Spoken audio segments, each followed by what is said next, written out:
Hey, what's up YouTube? Welcome back to our channel. We are excited today that we are going to be showing you a very special project in the ADRO lineup, and that's our G82 Widebody. So we've got some cleanup to do because this is a very special presentation. We're going to have Mr. ADRO Davis talking to you about the process that went behind building this car. So with that being said, we've got to move the G87 out of here. We've got the G82 that's got to go in the studio. You guys are gonna be really pumped on how pretty this looks.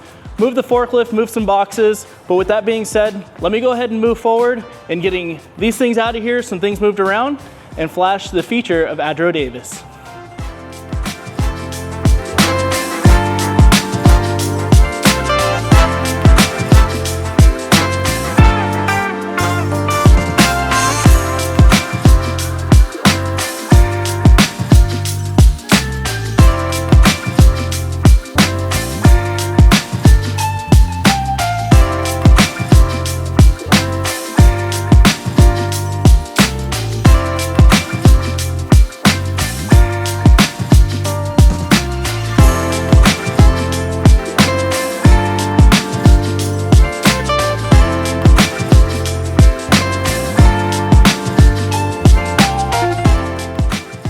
Hey, what's up everybody and welcome. We've got the beautiful, ADRO Davis or the G82 Widebody. Thank you. Yeah. But I want to introduce you to a great friend of mine, Mr. ADRO Davis, and really share with you some more information surrounding the G82 Widebody, his take on it, and I don't know, just an overall walk around of the vehicle.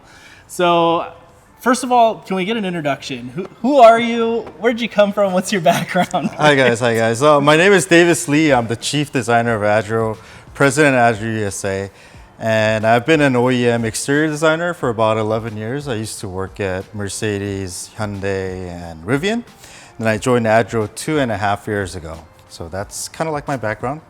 I used to design like a third of my life. Yeah. Well, 2.5 years, you've made a huge splash in the industry, right? I mean, we are looking at one of the most beautiful BMWs.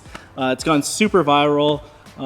We've had the pleasure of having it here, having it at all different car shows, but the people want to know more about it, right? We see in the comments. Of course, the first one and the most easy one. What wrap color is this? That was the $1 million question. Like, this is a special wrap from AeroWorks, so please don't ask us. Hit them up, please. And yeah, that's a special wrap. Well, that answers the $1 million question. Special wrap from AeroWorks. But taking a deep dive into what is important to us to share with you is really, I'd say, the technology behind what we do, the craftsmanship. I mean, your expertise, of course. I hope your head didn't get too big with that one. Or exploded. So this project, we worked on it for about 8 months from start to finish. And believe it or not, it all started from a sketch that we posted on Instagram. I believe that was last year, February. Yeah. We were kind of bored. Didn't know what to do, and then wanted to just do something really viral as a sketch. So we did a wide body sketch on Instagram with the G8X bumper that we created, and it kind of went viral. So we were like, why not make this a reality? So that's how it all started. Now, I know the G8X bumper has been hugely controversial. We've seen different renditions of the G8X bumper. How did you land on this? Well, so first of all, G8X itself, when it first came out 3 years ago, it was a huge controversial front, which there was a lot of hate and love. Of course, a lot of people got used to it, but for us, we found something that was fundamentally wrong, which I thought was that the nose was too high. So usually when you look at a car, we take it as a look of a human face. What happens is that the nose is actually sitting under the eyes. But the G8X bumper that BMW came up with was the nose is way too high. It almost felt like the nose was sitting on top of the eye. So that was the first thing that came up to us and what I felt. So we thought we should develop a bumper for that platform especially. So what we did was we extended the grille that was around here about 100 millimeters lower. And of course, when you bring it lower, the car becomes longer. and it gives it a little bit of a sharp nose, which we really loved. So for me, that was the biggest issue with the OEM bumper. So we came up with this bumper design, which is hugely controversial, but we loved it that way because you don't want to make just a handsome bumper and nobody remembers it.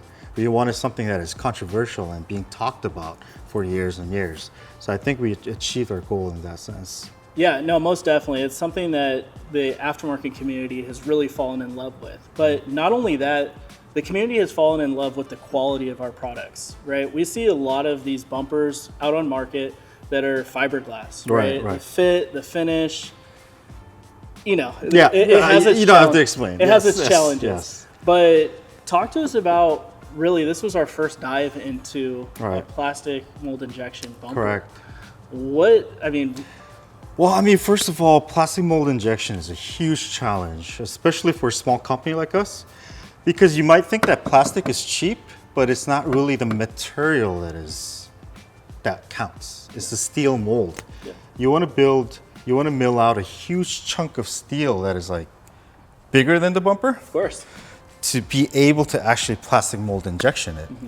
That mold itself, just that mold, costed us more than $500,000. So people complain, oh, why is it $3,100 for just a plastic bumper?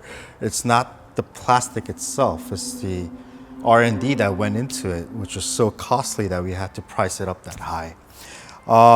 And not only that, there's a lot of engineering requirements. There's 6 sensors in the front that we had to adhere to. There's a camera in the middle of the grille. And then there's also a radar, that ACC radar that was in the grille. So we had to make sure everything functions just like OEM. So it was really crazy that we went with the plastic mold injection, but I think all that time and effort with engineering, it just made sense. Yeah, most definitely. I mean, we see these on the road and we hear the stories about how you guys have installed them on your car. The fit and finish is perfect.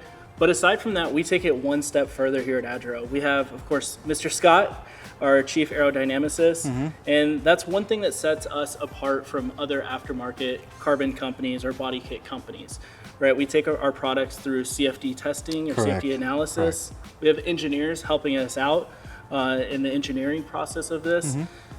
Do those do the aerodynamicists give you kind of a hard time when you have your crazy design? I mean, I love Scott, but he gives me a lot of hard time. Oh yeah. So every single section on this car, he had to give me feedbacks of this should be a little bit rounder for the air to flow a little better. It has to be a little lower for the air to detach under it. So we even think about the places that you don't see to get the functions correct.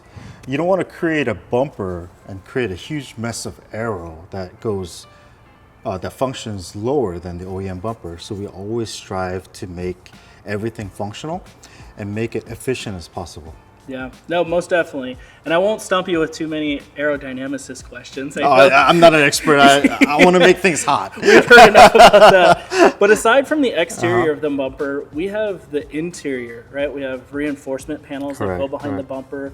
The grills, these are actually our carbon fiber grill and duct vents.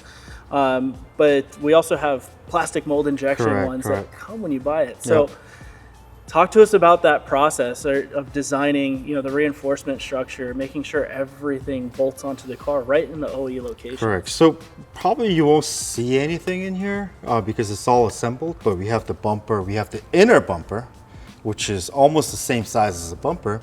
It has to hold every sensors. Everything has to be engineered. So we outsourced it to an OEM engineer who worked everything for us back and forth with the design to make sure everything clips in without having to use 3M tape or, all the things that aftermarket community loves. Yeah. But everything fits like an OEM, like a glove. So that was another 2 months of process that we had to put in here to ensure everything fits together. Is there one part in particular that's your favorite? Yeah, so let me explain to you how I feel like is the most sexiest part of this car. A lot of people love Porsche, right? And why do you think they love Porsche? I mean, in terms of design. Yeah. terms of, I mean, it's so curvy. It's so curvy, Yeah, right? it's got hips. And it's wide. The hips are wide, right? And what we, in automotive design, what we always want to achieve when you want to make the hips wide is to keep it low. Yeah. So think of it as, this is the wheel arch and this is the fender. If it's high, it's not that wide.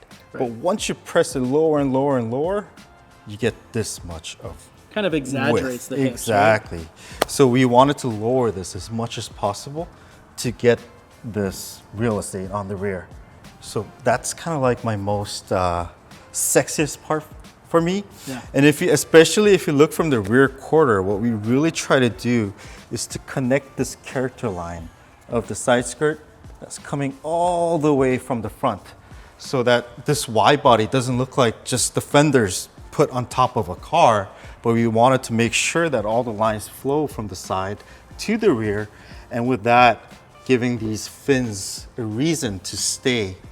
Also, I mean, helping the airflow, that's one thing, but as a design perspective, I wanted all these fins to be cohesive following this line. All right, well, let's talk a little bit about the wing. What's interesting about this wing is it's not wide body specific, but it is our ATR3 dual element wing. It's been very highly popular across the BMW and of course other chassis as well that we utilize this on. But tell us about your design philosophy along with working with Scott. Oh yeah, so yeah, I can spend the whole day talking about it, so I'll keep it really short. So this kit itself is super aggressive, and we didn't want just one deck that was sitting with a low angle of attack. I thought for this wide body, we needed a wing that has a high angle of aggressive angle of attack. And then, so I gave Scott this wing design, and then he came up with this dual element. Is because if the angle of attack is aggressive, all the air on the bottom gets detached. So in order to keep the flow till the very end, he gave me a section of a dual element wing, which the air flows from the top and carries the bottom airflow and attaches it till the very end. So this does not only look cool, but it functions really well. So that was kind of our take on this ATR3 wing. It's very aggressive, and at the same time, it has a very good efficiency and downforce numbers. I mean, the wing is cool, but I want to point this one out to you. It's one of also my favorite angles. Dude, I said the same thing. Floating fins. So basically, yeah, you can say it's like GT3 RS style, which is kind of similar in a way, but we wanted to make sure that the air flows well from the front tires and have these fins float. And at the same time, you can't just have it hanging up there. So we made these 3D printed fins that holds the main fin. Yeah, so we created these 3D printed parts that holds the main carbon fin.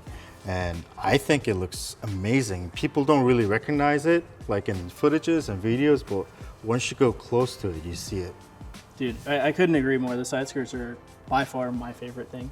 And it's one piece. Yeah, dude, it's a huge freaking It's a huge freaking piece. Yeah. I'm surprised that nothing got destroyed on their way from Korea to US. Dude, not only that, even when, I mean, this car, it doesn't sit here in the studio all day. Right, It gets driven to every single show.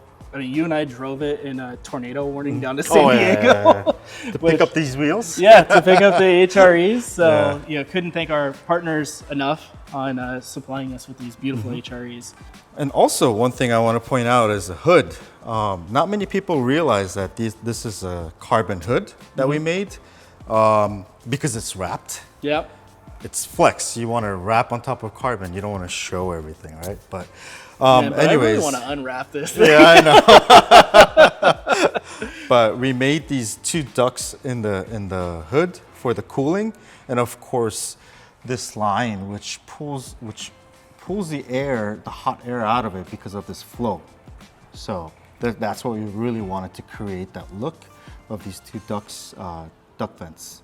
So I think it has motorsport heritage in it. Yeah, and again, being functional, right? Exactly. Yeah. And these little carbon fins that come off of this line, so that this line just doesn't disappear, but it flows all the way to the car, which eventually stretches the car.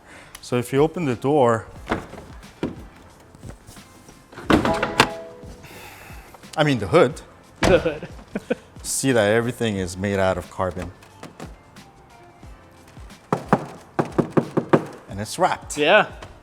All right, well, I think we've gone enough over this beauty. We've answered a lot of your questions. If you have any further questions about the G82 Widebody, go ahead and throw them down in the comments below. But I think we should share with the viewers what we're doing next. We cooked up the team cooked up the Supra front bumper, side skirts, door garnishes. What else is coming? Yes, I mean, obviously we did the first G8X bumper and then we did the Widebody. Of course, when you do a bumper for Supra, we do a wide body. So I've been heavily working on that. I'm aging day by day. And should we show them a little bit? You want to show them? Just a little clips? I don't know. Dude, let's show them. I don't know. If you subscribe, I'll show you. Make sure you hit the subscribe button right now. You guys aren't ready for this. Ooh, right.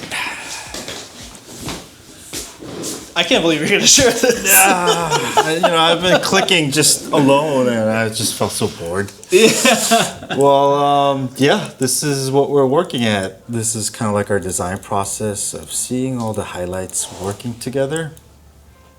You see there's a misconnection there, so you have to fix that. So that's our Supra Widebody, which in visualization, it would look like this. So guys, the last time we saw this, or I saw it last week, early on, I put on the VR headset and this literally made my palms sweat. It looked so good. Well, keep in mind, this is only like 40% done. There's like 60% more to be done. Yep. Putting in details. Reverse swan neck? Reverse swan neck, yeah. This is all out, man. Wanted to sell the M4 and buy a Supra just for this kid. So yes, that's what we have been working on. Let me show you something real quick. You guys are gonna have to wait for the next episode. If you guys like the content that you're seeing, we appreciate your support, but make sure you like, comment, and subscribe, and we'll see what ADRO Davis is cooking up next.